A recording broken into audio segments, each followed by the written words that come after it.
महाराष्ट्र की सत्ता में महायुति सरकार को 1 साल पूरे हो गए हैं, लेकिन जश्न से ज्यादा सुर्खियों में है तनातनी।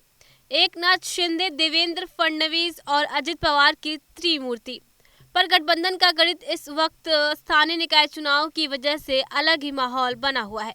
1 साल पहले शिवसेना के टूटे धड़े के एक साथ सत्ता में आई महायुति सरकार, लेकिन सत्ता की यह साझेदारी आज भी सवालों के घेरे में है। एक तरफ बीजेपी और शिंदे गुट की अंदरूनी खींचतान, तो दूसरी तरफ उद्धव ठाकरे की कोशिश शिंदे के नेताओं को वापस अपने पाले में लाने की। लेकिन इस राजनीति में स्थानीय निकाय चुनाव ने अलग ही मोड़ ला दिया है।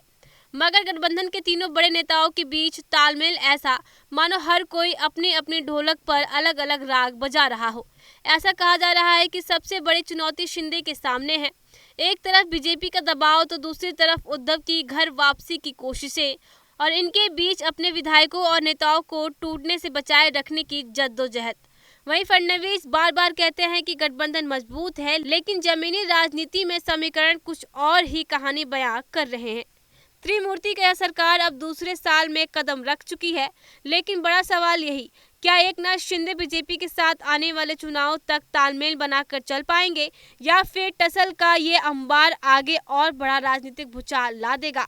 फिलहाल नजरें स्थानीय निकाय चुनाव के नतीजों पर टिकी हुई है, क्योंकि इन्हीं से तय होगा महाराष्ट्र की सत्ता में साझेदारी मजबूत होगी या संयोग खत्म होकर संघर्ष शुरू होगा।